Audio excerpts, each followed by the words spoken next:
PDI Perjuangan telah mengantongi 6 nama bakal calon gubernur DKI Jakarta yang telah lolos dalam fit and proper test. Selain itu, Ketua Umum PDI Perjuangan Megawati Soekarnoputri memberi pesan khusus terkait Pilkada DKI Jakarta yang mulai memanas. Ketua Umum PDI Perjuangan Megawati Soekarnoputri berpesan kepada seluruh jajarannya tetap menjaga keamanan dan situasi perpolitikan di ibu kota. Hal ini terkait Jakarta yang dinilai merupakan kota yang menjadi peta politik Indonesia. Para politikus PDI Perjuangan menggelar pertemuan internal di kediaman Megawati di kawasan Jakarta Pusat. Meski dalam pertemuan tersebut belum dibahas terkait Pilkada DKI Jakarta, PDI Perjuangan telah mengantongi 6 nama bakal calon gubernur DKI Jakarta yang telah lolos dalam fit and proper test.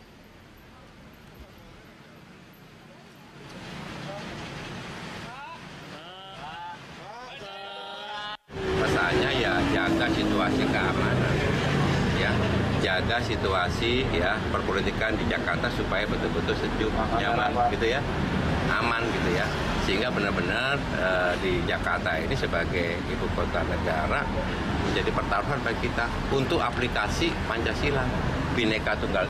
Gubernur DKI Jakarta Basuki Cahayapurnama tetap yakin dirinya bisa tidak cuti saat kampanye Pilkada DKI 2017.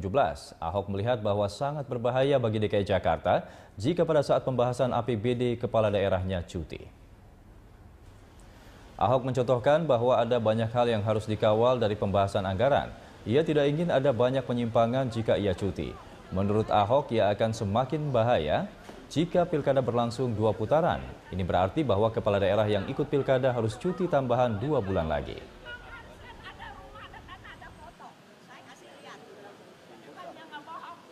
Dulu peraturan harus berhenti loh. Aku nggak gugat ke MK, aku berhenti aja. Kalau yang ini kan bukan saya melarang orang cuti loh. Saya cuma merasa ini bahaya. Menjelang APBD semua orang dipaksa berhenti hampir 4 bulan. Jakarta ada bonus bahayanya lagi. Kalau 2 putaran. 2 putaran saya libur lagi 2 bulan.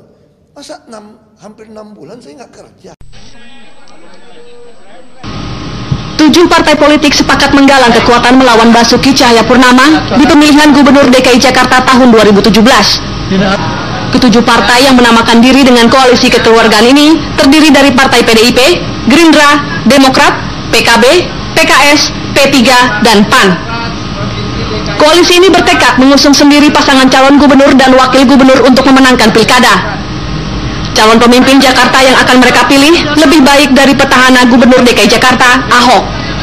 Kriteria pemimpin yang akan maju dalam pemilihan gubernur DKI 2017 harus mempunyai kriteria alim, bijaksana, beradab, santun, beretika, bersih, dan cerdas.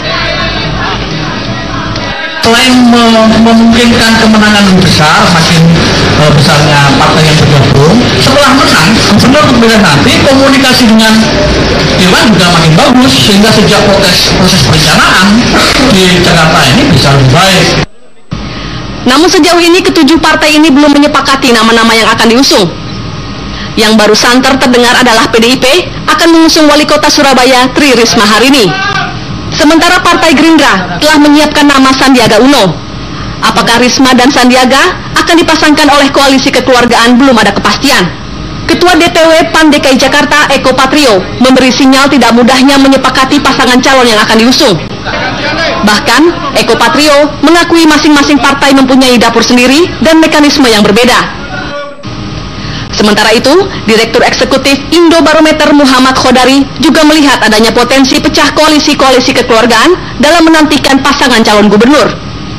3 partai pendukung Ahok yaitu Partai Nasdem, Partai Hanura, dan Partai Golkar juga tak sepi dari isu perpecahan. Isu perpecahan ini menyangkut penentuan nama calon wakil gubernur yang akan diusung untuk mendampingi Ahok. Setelah memastikan maju melalui jalur partai politik, Ahok diprediksi tidak lagi bakal berpasangan dengan Heru Budi Hartono. Sekjen P3 Asrul Sani memprediksi koalisi pendukung Ahok bisa bubar jika wakil gubernur pendamping Ahok tidak cocok ketika jelang pendaftaran Pilgub. Sebelumnya Ketua DPD PDI Perjuangan Bambang Deha juga menyebut adanya kerawanan bagi Ahok jika salah satu dari partai pendukungnya menarik dukungannya.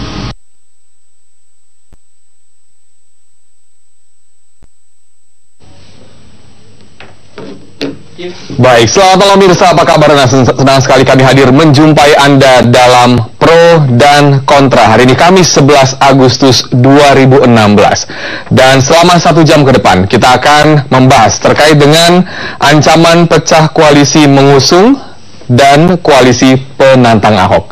Sekali lagi, topik kita pada malam hari ini adalah ancaman pecah koalisi pengusung dan koalisi penantang Ahok. Sudah ada 4 narasumber di studio Jak TV pada malam hari ini. Saya dari sebelah sana dulu ada Prof. Arbi Sanit. Selamat malam, Prof. Ada juga Bang Pradana, ini jubir tim pemenangan Ahok. Selamat malam. Ya, malam, Mas. Ada juga Pak M. Taufik. Selamat malam, Pak. Malam. Ada juga Ibu Andi Nurpati, Ketua DPP Partai Demokrat. Selamat malam. Selamat malam, Assalamualaikum. Waalaikumsalam warahmatullahi wabarakatuh. Dan pemirsa, sekali lagi topik kita pada malam hari ini adalah ancaman pecah koalisi mengusung dan koalisi penantang Ahok. Saya ke Prof. Arbi Sanit. Bagaimana Anda mengomentari topik kita pada malam hari ini? Ya, topik ini memang menarik, tapi ini topik yang tidak produktif. Dalam pengertian bahwa sebenarnya kita berpikir mau maju atau pikir mau mutar-mutar jalan di tempat. Nah, kalau pikir mau maju, tentu orang yang mempunyai dan sudah terbukti mempunyai kemampuan membuat maju Jakarta. Bukan ini para pendukungnya berpecah belah, memperebutkan di antara independen dan partai, memperebutkan di antara kelompok koalisi 7 partai dengan 3 partai. Saya kira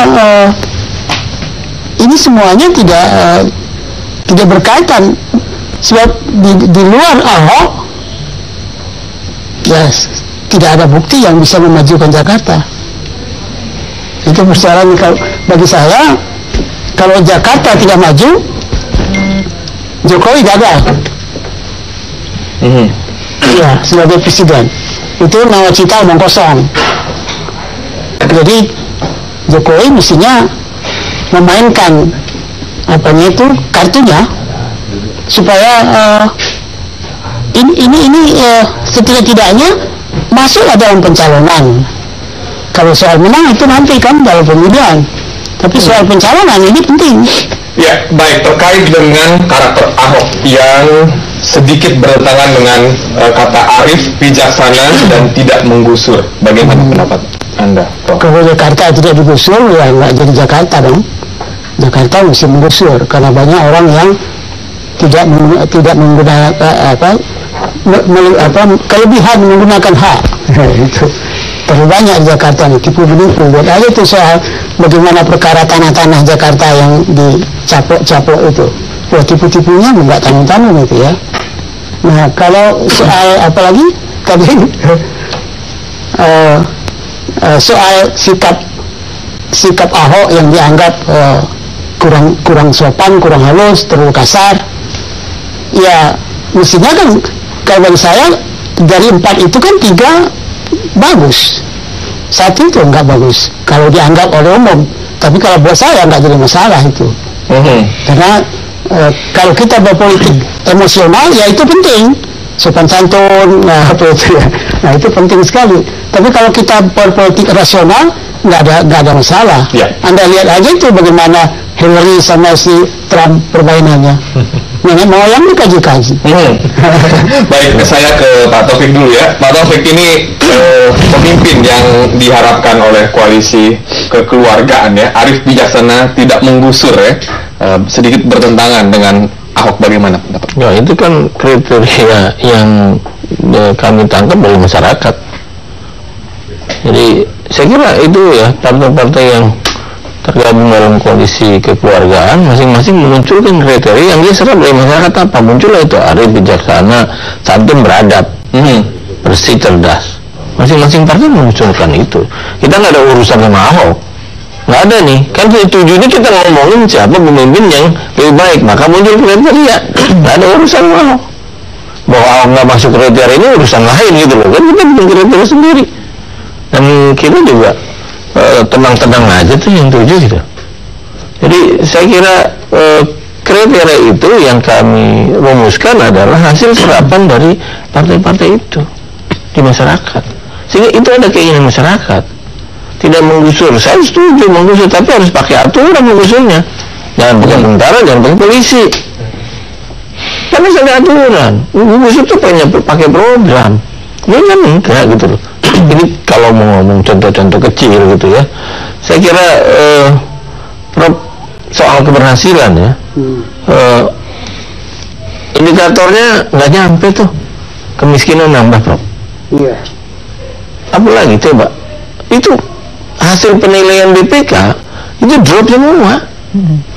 Diserap budget yang banyak dilakukan oleh Ahok. Saya kira itu sama lah kayak zamannya Prof masih muda tuh zaman ada gubernur yang bisa membangun rumah susun atau kalau rumah susun dari dulu udah dibangun toh. Iya dibangun, cuma berapa biji? Kalau mau dihitung mengenai transportasi, mengenai sungai, banjir, mana dari gubernur sedikit nggak ada. Kalau rumah susun kalau dihitung lebih banyak periode yang lalu sampai sekarang nih. Ya kalau dikumpulin kan iya kan lebih banyak berapa puluh tahun. Ini kan cuma berapa 2 tahun. Berapa yang dihasilkan rumah susun itu? Makanya saya kira nanti saya kasih datanya lah sama Prof ya, periode mana bangun rumah susun, periode ini bangun apa. Kalau soal transportasi tadi saya bilang itu program lanjutan. Kayak busway misalnya, itu program lanjutan dari koridor 1 sampai koridor sekian, kemudian dilanjutkan. Iya, lanjutan. Gitu. Di yang lama terbengkalai terus-menerus, nggak berkembang. Sekarang perkembangannya enggak dong. Kalau yang lama terbengkalai kan lanjutannya nggak mungkin ada. Iya, artinya majunya tidak memenuhi apa itu semakin baik yang makanya sekarang digenjot menjadi ya katakanlah boleh dikatakan meloncat kemajuannya. Mungkin bagusnya nanti DPRD mengekspos saja ya keberhasilan periode dari periode karena beliau ini kan wakil ketua DPRD sangat paham lah ya bagaimana budgetingnya terus realisasinya. Kalau kita mendengarkan misalnya hasil pemeriksaan BPK itu memang kan anjlok banget nih periodenya Ahok nih dari segi daya serap APBD-nya rendah, kemudian juga sistem yang diterapkan banyak melanggar aturan, misalnya APBD-nya saja pakai dia sendiri, nggak pakai keputusan DPRD yang juga oleh Mendagri sudah ditegur ya. Jadi banyak faktor X yang sebetulnya sangat penting untuk dievaluasi demi untuk kelanjutan pembangunan di DKI.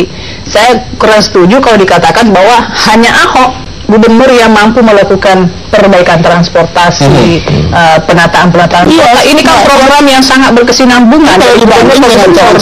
Yang lain yang sekarang saya belum melihat gebrakannya Ahok. Kalau saya lihat cuma satu taman. Taman apa tuh Bu? Ya taman-taman berapa meter gitu dibuat di beberapa titik. Taman bermain, ya kan. Kalau yang lain itu masih melanjutkan dari gubernur sebelumnya, misalnya. Jadi beberapa tahunnya hanya bangun taman gitu. Ya, taman. Taman yang sudah dibongkar lagi supaya ganti kembang gitu. Selebihnya itu ya, kalau kita bilang penataan kali, aduh mohon maaf, periode sebelumnya banyak banget melakukan penataan, tapi karena memang kondisinya nih keuangannya juga terbatas. Bahkan di Jakarta Utara, seingat saya periode-periode yang lalu itu sudah melakukan menaikkan jalan ya supaya masyarakat terhindar dari banjir itu sudah beton. Sekarang kan bukan sekarang itu yang banyak kerja 5 meter diekspos, kalau dulu kerja 200 meter nggak pernah diketahui, Prof aja nggak tahu gitu. Jadi karena Ahok populer, maka publikasinya besar-besaran gitu, apapun yang dilakukan Bapak seperti itu. Iya, kan itu faktanya kan begitu.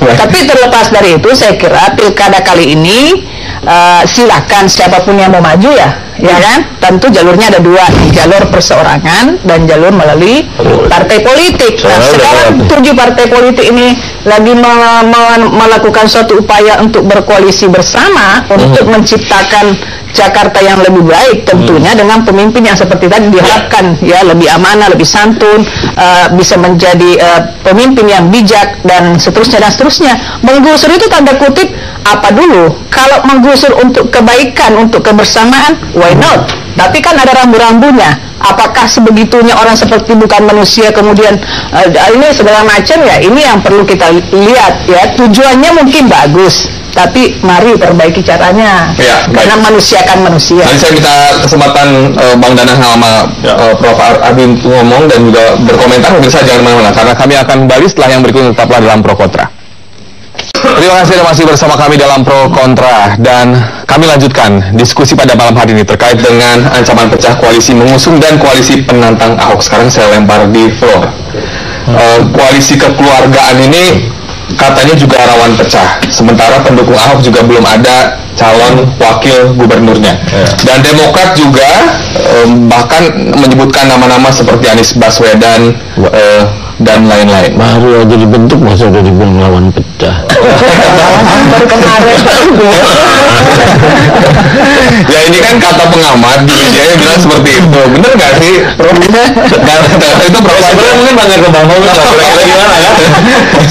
Soalnya tiga ini juga pendukung juga katanya belum ada calon wagubnya juga rawan pecah juga. Nah, ini biasa bedanya nih kalau koalisi kebangsaan ya. Kalau koalisi kekeluargaan itu adalah kemarin sepakat satu nama Sandiaga Uno muncul. Nah, untuk wakil gubernur, kita menghargai kebesaran PDI Perjuangan. Maka kalau di kami PDI Perjuangan menentukan gubernur. Ya, menentukan gubernur. Ini kan kemungkinan pecahnya sedikit. Kenapa? Karena tinggal pemenang yang menentukan gubernur gitu ya, PDI Perjuangan. Kalau di tempatnya yang 3 ya kan, kalau PDI Perjuangan mau masuk sini nggak bisa menentukan gubernur udah ada. Nah ya, PDI Perjuangan menentukan harusnya ya Ahok sama Jarot. Iya, kalau dia masuk ke sini ya. Bagaimana kalian setuju itu? Saya rasa gini. Maksud saya, maupun pada saat ini PDIP bergabung di koalisi kekeluargaan, gitu kan. Tapi kita juga dari tim dan saya secara pribadi juga itu tetap menghargai PDIP. Kalau tadi Bang Taufik bilang bahwa nggak mungkin lah masuk ke koalisi kita karena gubernurnya udah ada gitu kan. Bagi saya nggak mungkin lah PDIP serendah itu lah kasarnya. Pasti dia berbuat yang terbaik buat Jakarta gitu, bukan hanya soal posisi gubernur atau wakil gubernur. Jadi bagi saya belum lah ke situ gitu, nggak cuma soal posisi lah, tapi tetap yang terbaik buat Jakarta. Gitu. Ini ada statement juga. Harapannya di sana begitu. Kita bicara fakta sementara ya. Faktanya adalah PDIP yang mengumpulkan koalisi kekeluargaan. Maaf ya, itu undangan resmi ya dari PDIP. Artinya PDIP itu ada di sini nih, di koalisi kekeluargaan. Kenapa kita menghormati dan menghargai PDIP untuk posisi calon gubernur? Karena memang kursi yang paling banyak di DPRD DKI. Dan porsi itu memang kita berikan. Anda bilang PDIP itu perlu dicek apakah itu Megawati. Kalau bukan Megawati, nah itu baru gertak-gertak. Tapi kalau nanti keputusan dia itu bisa lain. Kita bisa berpikir macam-macam, teori-teori macam-macam. Dia pakai insting. Itu permainan dia. Ya, jadi kalau bicara apakah itu Megawati, ya tentu kembali semua partai politik kembali kepada DPP-nya, ya. Tapi bahwa ketua PDIP DKI sudah menginisiasi mengumpulkan ke-7 partai politik termasuk PDIP ini, saya sih feeling saya ya, rasio saya mengatakan tidak mungkin tanpa izin ketua umum. Satu ya, untuk melakukan gerakan-gerakan seperti itu. Jadi sudah pengetahuan Ibu Mega. Sinyal ini sangat kuat untuk mereka melakukan gerakan PDIP di tingkat DKI mengumpulkan partai yang lain minus 3 partai yang ada di posisi Ahok. Keuntungan yang kedua, kalau di koalisi kekeluargaan dia memang sudah dikasih porsinya calon gubernurnya kader PDIP atau orang yang ditunjuk oleh PDIP untuk menduduki posisi itu, dan 02-nya sudah jelas nih, Pak Sandiaga Uno sudah disepakati kan begitu. Nah, sementara di sana misalnya oke lah Ahok ini kan semua tahu dari Golkar, kemudian masuk Gerindra, kemudian bagaimana pamitnya di Gerindra juga kita tahu semua, ya mungkin PDIP juga ngeri-ngeri sedap gitu ya. Nanti begitu juga kalau nanti sudah jadi gubernur, pakai surat aja kali ya, untuk mundur lagi. Itu juga menjadi, maaf tanda kutip, sikap Ahok ini menjadi traumatis bagi partai politik, dan saya kira Gerindra termasuk yang udah sangat-sangat merasakan kepahitan itu. Nah, mungkin Ibu Mega juga berpikir keras ya. Tapi ketika ada PDIP di sini dengan jumlah kursi yang terbanyak, kemudian power 7 partai koalisi, ini akan lebih menyemangati dan memberikan kita tadi nuansa yang ingin dicapai ya. Bagi saya gini lah, ya. Bagi saya sebenarnya kalau kita bicara konteks satu partai sebenarnya juga tidak pantas ya, hanya bicara soal PDIP, karena hanya satu partai lah. Yang saya maksud tadi, kenapa saya bilang soal posisi, karena bagi saya terlalu naif kalau kita bicara soal posisi gitu. Kalaupun kita kita udah ada 3 parpol yang saya rasa tetap solid dan cukup untuk maju, untuk Pak Ahok gitu kan. Tapi memang kita tetap terbuka untuk siapapun yang bergabung sama kita. Tapi satu hal gitu loh, kalaupun mau bergabung sama kita, pasti saya yakin tidak bicara soal posisi, tapi yang terbaik buat Jakarta gitu kan. Munculnya koalisi keluarga ini nanti wakil gubernurnya kan sampai berebut katanya 3. Oh enggak lah, pasti kita kan sampai sekarang tetap di Pak Heru gitu kan. Juga tapi kita tetap ya terbuka lah dalam diskusi ini kan terkait wakil gubernur gitu.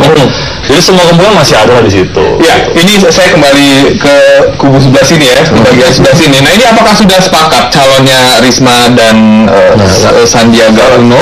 Calon gubernurnya dengan partai-partai yang selain PDIP. Kalau calon gubernurnya kita serahkan kepada PDI Perjuangan. Yang menentukan. Jadi yang disepakati kemarin adalah wakil gubernurnya. Iya. Nah, 1. Tadi saya bilang kalau di sini tinggal 1. Kalau di sini 3. Kan peluang untuk majuin calon wakil gubernur bertiga-tiganya gitu. Kalau di sini nggak ada, udah ke gubernurnya dari PDI Perjuangan. Lebih simpel gitu. Kalau di kami nih, sehingga kemungkinan tadi yang sesuai judul ini sebenarnya belum pecah, agak jauh lah. Walaupun ada prediksi pengamat di media menyatakan ada kemungkinan pecah itu, ya biasa. Kami sendiri yakin. Tapi yakin ada saya ke Prof, ini gimana nih ke depannya? Tapi ada juga yang bilang katanya Golkar akan cabut dari koalisi pendukung Ahok. Nah, kalau Golkar cabut, ini pernyataan dari Bambang DH ya, dari PDIP. Kalau cabut berarti kan kursinya kurang ya, kurang 9, jadi tinggal 15. Ini bagaimana nih? Saya kira nanti akhirnya mereka akan bergabung kembali. Oleh karena ini partai-partai ya kan tergantung sama tokoh. So kalau gubernurnya orang yang oleh publik, ya ini publik, lihat intinya survei ya, oleh publik dianggap tidak diterima atau tidak didukung, ya partai-partai ini kan malah juga. Untuk apa elit-elit partai mendukung tapi publiknya nggak mendukung? Inginnya publik apa? Lihat aja survei. Jadi kemungkinan berpindah itu ada ya untuk mendukung Ahok. Kalau saya menyambung Prof Aldi lah gitu. Yang pertama saya yakin bahwa siapapun Golkar ataupun Hanura ataupun Nasdem ya tidak akan pindah lah. Karena yang pertama secara komunikasi kita sudah baik, hampir setiap minggu kita ketemu. Komunikasi antara Pak Ahok dengan ketum-ketum parpol sudah bagus juga. Yang kedua adalah ingatlah kita dukung Pak Ahok ini dari zaman teman Ahok masih mengajukan dia maju dari independen. Gitu. Dari KTP yang dari KTP itu. Jadi sudah sebegitu tulusnya sebagai partai-partai 3 partai ini gitu. Dan yang ketiga hati-hati Mas bahwa konteks pilkada kali ini adalah konteks dalam perbaikan juga citra partai politik. Jadi kalaupun salah satu partai politik ada yang pindah misalnya ke koalisi keluarga misalnya, koalisi Abang Taufik misalnya gitu, ini hati-hati loh, bahwa nanti takutnya citra partai politik secara keseluruhan akan jatuh gitu.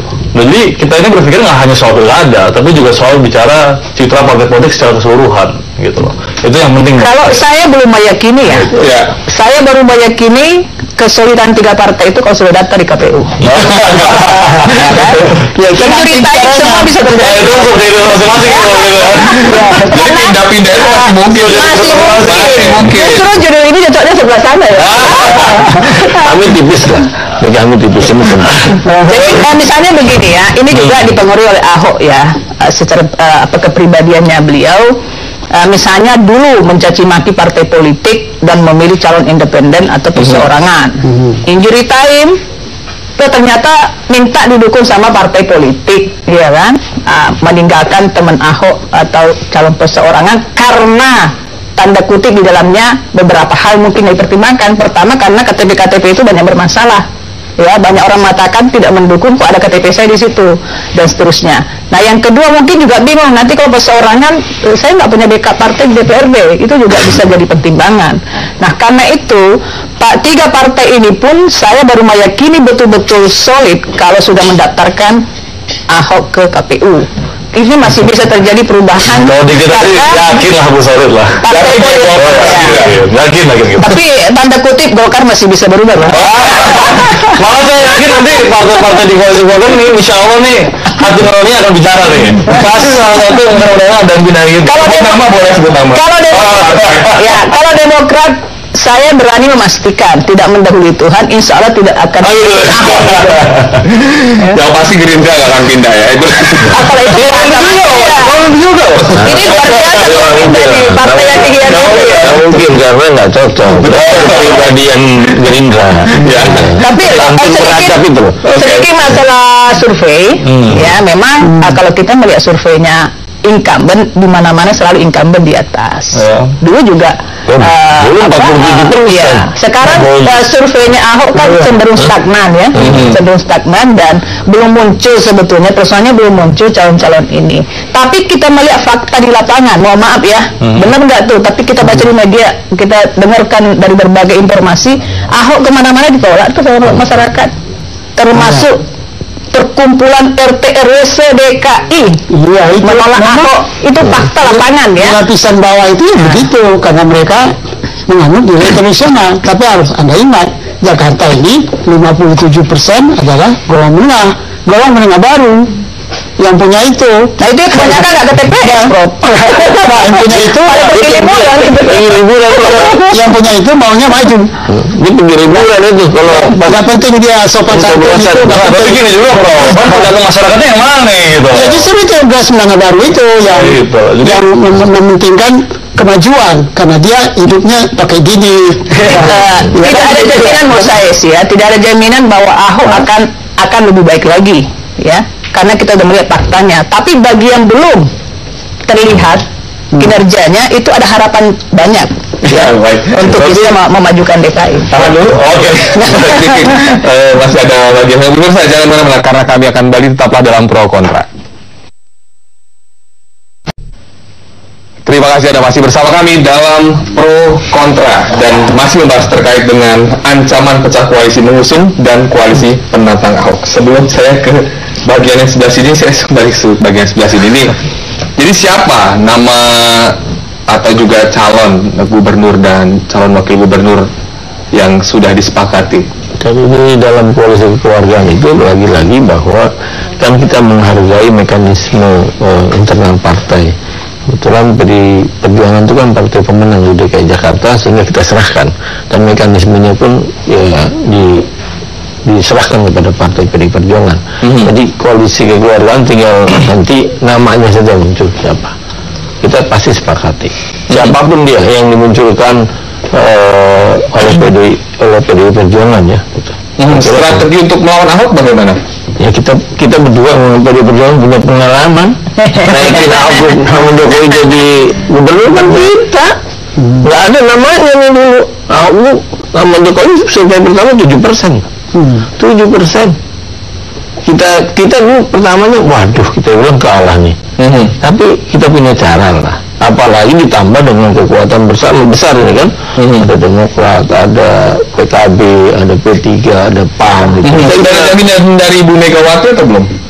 Ya itu kan kita serahkan kepada teman-teman PDI Perjuangan. Nanti pada waktunya kan ada pertemuan kembali koalisi kekeluargaan itu. Tapi lebih simpel lah di kita. Karena hanya pada satu partai. Jadi Perjuangan silahkan bentukan gubernur. Ketimbang di sana tempatnya Nurani wakil gubernurnya masih ada berhubung wakil itu. Ini bagian siapa nih gitu? Ada Golkar sulit mungkin ya, ada Hanura dengan hati nuraninya mengusulkan Pak Agus. Kalau saya gini lah, saya dengan segala hormat di Bang Taufik kan, tapi sekali lagi saya bilang bahwa ini kita nggak bisa bicara dengan konteks simplisitas gitu loh. bahwa di sana tuh lebih simpel, di sini lebih ribet gitu kan, butuh diskusi lebih banyak, 3 partai politik dan lain-lain. Bagi saya, yang tadi saya bilang sebelumnya bahwa kita nggak bisa bicara itu. Yang kita bicara adalah yang terbaik yang buat Jakarta. Gitu. Jadi kalau bicara soal posisi, simplisitas segala macam, bagi saya sih nggak terlalu nyambung lah ke situ. Jadi itu jawaban saya. Nah, misalnya kan di koalisi ini kan mulainya dari Ahok kan, semuanya pokoknya nggak ada syarat, kita dukung aja, kan gitu kan. Nah lalu termasuk Golkar bicaranya juga begitu sebelum berkoalisi. Nah sekarang tentu tekad seperti itu akan dipertahankan karena kalau kita lari ke survei, kemungkinan Ahok menang masih besar, paling besar. Ya, nah apakah ketiga partai seandainya tetap utuh ya nantinya? Yakin gitu? Yakin ya? Yakin gitu. Mampu nih Prof untuk melawan koalisi kekeluargaan. Kalau voting begini, itu permainan itu kan bisa publik ya mempengaruhi DPRD. Jadi hal-hal yang misalnya agak susah koalisi terlalu kuat dan ngotot, nah kan publik bisa dilibatkan. Nah di situ akan terjadi suatu balancing baru di antara permainan DPR dengan permainan di lapangan. Nah, asal bisa mempermainkan itu nggak jadi masalah walaupun hanya 3 partai lawan 7 partai. Ya, kalau bagi saya kan sebenarnya udah terbukti Prof ya, waktu pilpresnya sudah terbukti bagaimana KIH dan koalisi yang lebih kecil waktu itu, ya alhamdulillah kita bisa mengalahkan KMP waktu itu kan, yang dimotori partainya Bang Taufik itu kan. Jadi bagi saya soal kecil dan besar itu nggak jadi masalah. Tapi seandainya Risma, bagaimana? Karena Risma ini kan elektabilitasnya cukup tinggi. Saya kira kalau analisa saya sampai sejauh ini, Risma itu untuk menekan Ahok supaya mau menjadi petugas partai di PDI Perjuangan seperti Jokowi yang diperlakukan pada Jokowi. Nah itu sekarang. Jadi ada isu diangkat isu itu ke Jakarta. Padahal Risma di Jawa Timur paling banyak tanggung jawabnya dan janjinya dan juga permintaan masyarakat dan juga calon gubernur. Latar belakang PDI Perjuangan bisa lebih banyak kalau kehilangan Jawa Timur. Kalau kita sebenarnya menyambut baik lah, ya kan, Bu Risma, Pak Sandi, gitu kan, sebelumnya ada Pak Yusril, yang kita dengar malah terakhir ini Pak Anies Baswedan, gitu kan, Pak Rizal Ramli, semuanya turun ke Jakarta gitu. Ya. Ini kan sebenarnya secara tidak langsung menurut saya adalah dampak positif dari apa yang sudah dilakukan sama Pak Ahok sebelumnya, sampai 7 partai bergabung jadi satu, gitu kan, sampai figur-figur yang bagi saya nama itu sudah tidak asing lagi lah di telinga kita gitu kan, sampai semua itu mau ke Jakarta. Itu kan bagian dari bahwa apa yang orang saya dengar, bahwa salah satu kriteria pemimpin yang baik itu yang mampu melahirkan pemimpin baik berikutnya. Itu bukan karena hebat, karena kesel sama kelakuan orang yang tidak patut menjadi contoh bagi warga masyarakat sebagai seorang pemimpin. Yang kesel sama cemburu dari TV juga. Saya turun lah gitu loh. Jadi saya kira itu. Tapi saya kira kalau saya diceritakan sendiri oleh gubernur yang terakhir sebelum Ahok, ya, bagaimana Ali Sadikin marah-marah. Dia bilang itu tempat Abu Woko ini berterbangan kalau dia lagi marah. Sedikit marah aja. Sedikit marah kan nggak pernah diekspos. Ini kalau ini marah-marahin rakyat ya Pak. Ali Sadikin itu belum pernah marahin rakyat. Anda nggak ingat di Jakarta Bypass baru mobil truk memutar di Jalan Rijau, digampar semua sedikit. Pemimpin itu, saya kira gini ya, kita boleh marahin anak buah, tapi rakyat jangan dimarahin. Wah, sedikit gampar supir truk di depan publik. Enggak lah. Apa enggak? Saya masih dengar, masih itu kan tulis. Kalau yang udah marahin rakyat di YouTube, di TV banyak gitu. Saya kira ini rakyat seperti rakyat Jakarta ini mesti ada yang bisa marah-marahin. Kalau nggak boleh pemimpin marahin rakyat. Gimana ada? Teorinya di mana pemimpin marahin rakyat? Kalau buat saya sebagai seorang pemimpin, saya kira rakyat jangan dimarahin lah. Tapi saya rasa itu bukan yang dimaksud bukan memarahi rakyat lah bagi saya. Ini yang rakyat dikatain maling bukan marahi rakyat. Jangan salah satu kalau orang lapor pasti dalam bicara. Jadi kita mau basa-basi sebenarnya itu aja poinnya. Ya kalau saya melihat pokoknya soal Ahok kita nggak usah banyak cerita lah ya. Semua menyaksikan. Ya, karena diekspos media segala macam. Silakan rakyat Jakarta menilai. Yang saya ragukan justru kalau perahunya Ahok itu nggak cukup gitu. Karena ya bisa saja terjadi ya. Misalnya melihat wah ternyata di koalisi kekeluargaan ini potensi menangnya jauh lebih tinggi melihat dengan kondisi Ahok misalnya itu bisa terjadi. Sekali lagi saya masih menunggu injury time daftar di KPU. Lebih riskan karena kalau di Ahok bisa nggak maju loh. Di yang 3 itu begitu satu keluar selesai tidak memenuhi syarat dan Ahok sudah mengecewakan jalur perseorangan. Tapi saya rasa gitu lah, kalau soal pindah itu kan kita belajar sejarah di Pilpres 2014 yang lalu kan malah yang pindahnya dari koalisi yang besar gitu loh.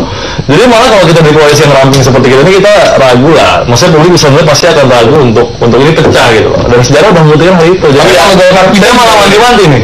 Gimana? Kalau Golkar pindah? Saya rasa enggak. PDIP soalnya. Saya rasa kalau saya meyakini tingkat kesulitannya di kami lebih mudah, di sana lebih sulit dalam menentukan. Ini fakta nih kan bahwa kami menyerahkan monggo pemenang pemilu di Jakarta tentukan jadi gubernur. Sudah selesai. Iya. Semua. Kalau ini kan tadi saya bilang wakil gubernurnya ada 3 nanti. 3 berebut nih. Saya yakin lah. Hanura nyalonin sendiri, Golkar nyalonin sendiri. Apa lagi? Nasdem mungkin. Ya. Prof, apakah rawan konflik juga nih Prof? Tadi disebutkan Bang Taufik terkait dengan nama-nama calon wakil gubernur ini nantinya. Ya kalau kemungkinan konflik tetap saja ada, kapan juga terjadi. Tapi yang jadi masalah adalah kan pertama kan daya tarik tokoh. Ini permainan politik di Indonesia, apapun demokrasinya mesti permainan tokoh tuh. Kalau nggak ada tokoh, Anda jangan bicara untuk dapat kekuasaan. Nah ini tokoh itu yang menarik orang-orang untuk berkoalisi seperti dikatakannya tadi. Yang besar pindah juga ke tempat yang kecil. Kenapa? Karena di sana nggak ada tokoh yang cukup. Itu besar. Iya. Tapi ketokohan nama-nama tadi yang seperti sounding itu juga cukup besar kok. Saya kira Ahok juga sebelumnya bukan tokoh. Ya sebelum kalau bukan karena Gerindra yang bawa, ya itu soal jadi calon. Saya aja nggak kenal. Dulu calon independen nggak cukup, nggak jadi. Kalau bicara ketokohan itu zaman dulu, tapi sekarang ini kan mainnya sekarang. Apa aja? Bukan dulu mainnya. Sekarang mainnya. Makanya saya udah bilang berkali-kali bahwa 3 partai ini dukung Pak Ahok itu dari zaman teman Ahok masih maju di independen. Enggak dong, Golkar tapi gak kecewa dia kan? Baru. Teman Ahok akhirnya nggak jadi independen. Sudah banyak yang pindah. Ketua tim pemenangannya Golkar ya? Ya kan Mas Ron? Ketua tim pemenangannya Golkar. Golkar ngajuin calon Golkar itu bergabung masih zamannya masih maju independen. Kan waktu kita deklarasi bersama-sama sama Golkar juga, sama Nasdem sama teman Ahok. Jadi resiko apa yang membuat kita tidak pindah gitu? Ya mudah-mudahan saja. Supaya kelawannya ya. Kita doakan supaya Ahok ikut pemilihan gubernur. Kita doakan. Jadi karena dia sudah gagal calon perseorangan. Iya, calon perseorangan udah tutup. Udah gagal dia. Udah tutup calon perseorangan, udah selesai. Dan mohon maaf itu yang saya dengar banyak masyarakat yang kecewa karena sudah sangat optimis Ahok ini bisa muncul melalui jalur perseorangan. Nggak taunya sudah terkumpul 1 juta, itu luar biasa, udah banyak. Betul nggak banyak orang kecewa nih? Dihianati nih calon perseorangan gitu. Kalau dia kecewa mungkin ada, tapi kalau banyak saya yakin enggak. Karena saya yakin semua pendukung Ahok, baik itu partai politik, baik itu yang dari teman Ahok ataupun masyarakat sendiri, kira-kira tujuan kita cuma satu, Pak Ahok menang. Ya, dan Jakarta bisa lebih baik. Saya ikut diskusi di sini sama teman Ahok. Waktu itu pokoknya dia nggak mau lewat partai politik, makanya kami begono, kami begini. Jadi harus melalui dia gitu. Saya ingat betul di sini gitu. Makanya sekarang nggak bunyi-bunyi lagi tuh Bro. Apa kabar teman Ahok? Sekarang ini sebenarnya udah jadi musuh Ahok itu. Khawatir jadinya menjadi musuh Ahok gitu. Kalau kita bicara soal teman Ahok gitu kan, ya waktu itu teman Ahok juga sudah membuat satu press conference kan, bahwa mereka ini, teman-teman kita ini seangkatan saya loh, Mas, umur 23, kan anak muda yang terus loh, bantu Pak Ahok waktu itu. Jadi saya rasa kalau ada yang maksudnya terus bagaimana? Itu laporan anggarannya banyak. Kalau tiba-tiba kasih mereka loh, bagaimana itu? Dan mereka mau ATP itu bicara soal independen, karena waktu itu kita sadari bahwa banyak sekali partai politik yang kasarnya waktu itu ini agak berseberangan sama Pak Ahok gitu kan. Jadi kita katakan sendiri bahwa Pak Ahok bisa maju. Akhirnya mereka mencoba membantu Pak Ahok untuk membangun ATP. Saya justru mengira ya, kalau saya sih mengatakan justru Ahok yang ragu mau didukung nggak sama partai politik, makanya dia ke jalur perseorangan. Dipakailah jalur perseorangan 1 juta ini untuk menggertak beberapa partai supaya dia mau didukung oleh partai politik. Saya berarti ya. Kita yakin bahwa 1 juta KTP sekalipun kita yakin kita dukung Ahok.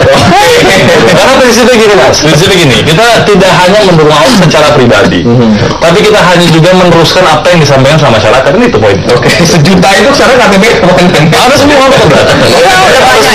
Banyak yang mengaku nggak pernah mendukung kok ada KTP. Baik, nanti kita lanjutin sama masih ada segmen selanjutnya. Tetaplah bersama kami dalam Pro Kontra. Terima kasih Anda masih bersama kami dalam Pro Kontra, dan kami lanjutkan diskusi pada malam hari ini. Jadi saya balik ke Prof, menarik dengan pandangan Prof malam hari ini. Jadi memang yakin ya 3 ini akan kompak ya Prof ya? Ya kalau menurut perhitungan saya mesti kompak, kalau enggak mereka kehilangan apa, mau main apa lagi. Iya kan? Bukannya teman-teman lebih banyak ditujuh ini nih Pak? Nah mereka kan semula sudah bersikap di situ.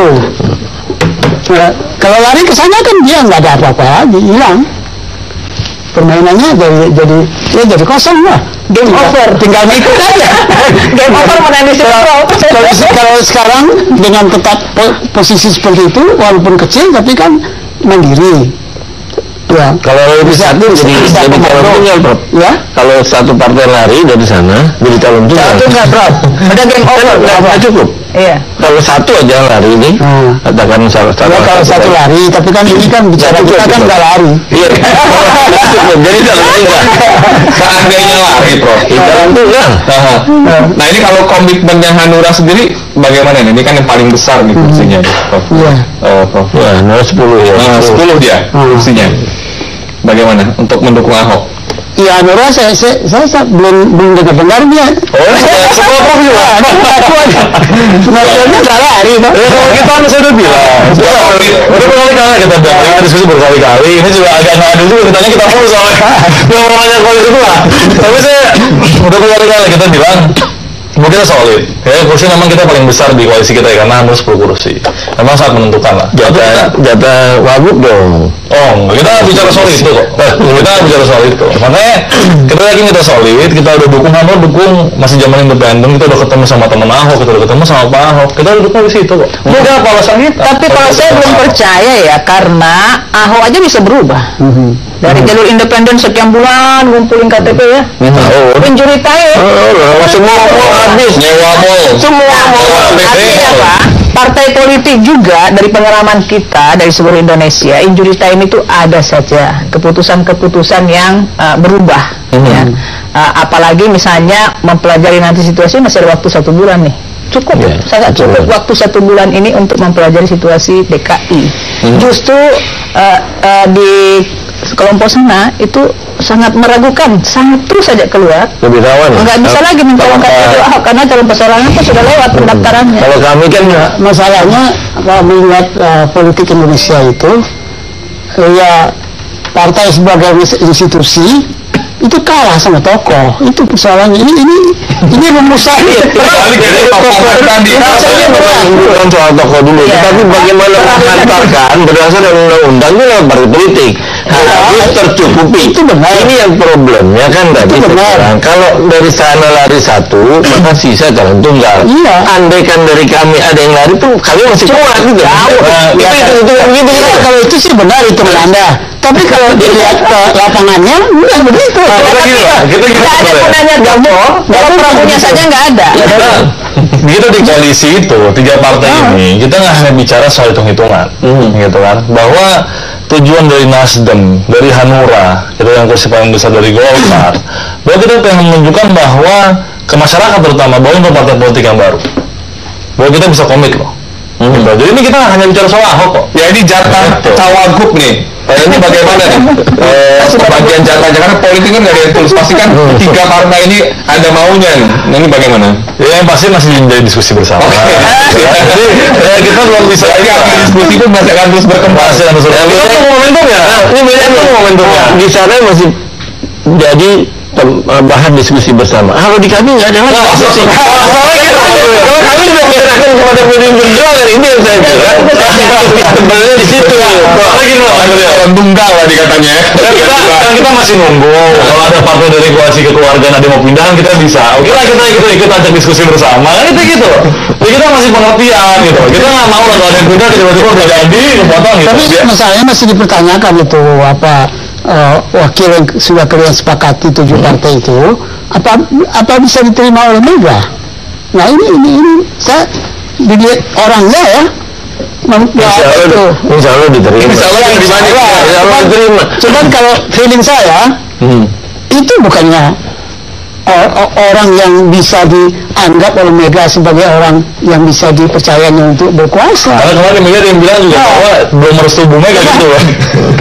Karena ini tokoh kapan ini keluarnya? Betul nggak belum ada restu nih? Kalau soal restu itu kan tadi saya setuju dengan Bu Andi ya, bahwa setiap pimpinan partai tingkat wilayah ketika mau melakukan langkah-langkah yang sangat strategis pasti ada kontaknya dong. Nggak mungkin ya bisa ditogol. Kayak Mas Bambang saya yakin udah ini mau ngumpulin ini gitu loh. Hasilnya kemarin pun kita bilang sampaikan hasilnya pada pimpinan partai masing-masing. Iya, ada juga PDI Perjuangan sampai sekarang yang mungkin masih didukung juga adalah Jarod sama Sadikin. Boy Sadikin. Iya. Nah, di luar itu kalau itu saya kira kecil kemungkinan dua-duanya kader PDIP. PDIP kita biasanya begini Prof, di lintas partai politik itu selalu ada bargaining dalam konteks saling menghormati posisi dan tokoh.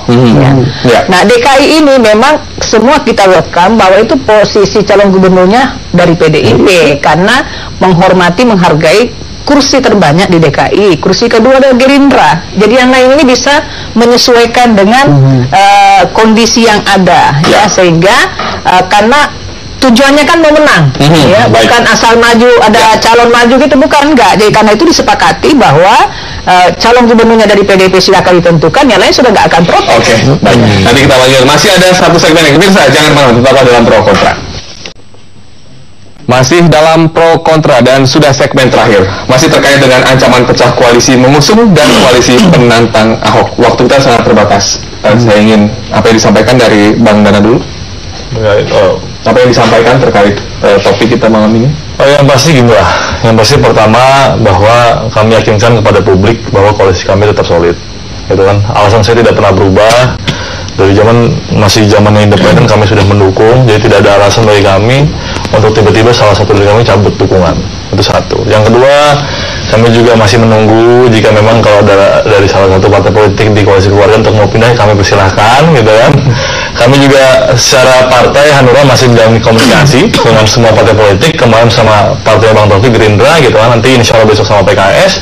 Memang ada beberapa hal yang dibicarakan, tapi dalam konteks mensukseskan juga ada lah sebenarnya, membangun Jakarta yang lebih baik ke depannya.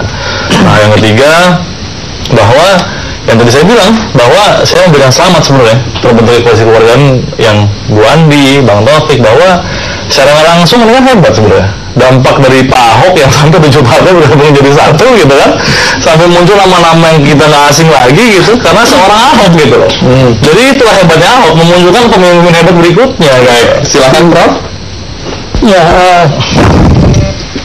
kita membicarakan rakyat Jakarta, menurut saya itu mesti dibedakan, atau rakyat jelata sama golongan menengah. Nah golongan menengah ini sekarang kan sudah lebih 50%. Nah kalau ini diabaikan, nah dan disinilah letaknya keuntungan Ahok. Karena orang-orang ini yakin bahwa Ahok masih bisa memenuhi selera dia lah, harapan dia. Nah, jadi kuncinya di situ. Kalau rakyat bawah yang nggak kedapatan itu memang mereka nggak ngerti itu persoalan. Silakan Bu Andi. Kalau saya masih ragu ya, tingkat soliditas 3 partai yang akan mendukung Ahok, peluang untuk pindah satu itu masih sangat besar. Itu satu yang perlu menjadi perhatian juga, karena politik ini sangat dinamis. Bagaimanapun partai apapun, dia pasti menginginkan calonnya menang. Ya, jadi pasti hitung-hitungan nih. Ya. Yang kedua itu sangat berbahaya bagi Ahok. Begitu satu keluar, selesai. Pertarungan sudah selesai, game over. Ya, maka menurut putusan MK satu calon oke, tidak ada masalah. Tapi sekali lagi demi untuk kepentingan, kebaikan dan kemajuan rakyat Jakarta, pembangunan dan seterusnya. Pembangunan kan bukan hanya fisik saja. Kita ingatkan bukan hanya pembangunan fisik saja yang diharapkan oleh masyarakat DKI, tapi juga pembangunan dari segi yang lain-lain, ya, termasuk psikisnya, termasuk etikanya, gitu ya. Semua harus dibangun, kekeluargaannya, gotong royongnya, mungkin menggusur dengan cara baik. Ya, sebutlah kalimatnya mungkin menata ya Jakarta dengan cara yang lebih bijak, memanusiakan manusia. Nah, sampai ada yang hidup di atas perahu, dari tadi punya rumah gitu ya. Ini kan persoalan kebijakannya ini yang sangat diharapkan. Karena itu saya kira mari rakyat Jakarta, kami mengharap dukungannya untuk menciptakan Jakarta yang lebih baik dengan memilih calon nanti yang diajukan oleh koalisi kekeluargaan. Ya, silakan Bang Taufik. Ya, saya pertama menyarankan KPU untuk siap-siap ada calon tunggal. harus dibuat aturannya sedetail mungkin, karena tingkat kerawanannya tinggi tingkat kerawanan untuk tidak ikut, ya gitu ya, ketimbang dari koalisi kekeluargaan. Yang kedua bahwa seramai apapun kita, komunikasi politik antar partai tetap harus terjalin. Jadi saya istilah itu, kalau kita pemimpinnya tersenyum dalam satu pertandingan, rakyat tidak akan pernah berantuk. Dan kalau pemimpinnya saling tegang, itu lama rakyat bertikai. Ini yang saya kira nggak boleh terjadi di Jakarta. Tapi yang jelas tadi, karena berhubungan dengan judul ini, tingkat kerawanan di teman tiga ini jauh lebih besar ketimbang kami, gitu loh. Kami sudah aman 2 kali. Dua pasang pun boleh. Ini informasi partai politik. Kita mau semua itu komit gitu. Terima kasih para narasumber atas waktunya. Semoga apa yang kita perbincangkan bisa menambah informasi Anda semua. Demikian Pro Kontra, saya William Darmawan. Selamat malam.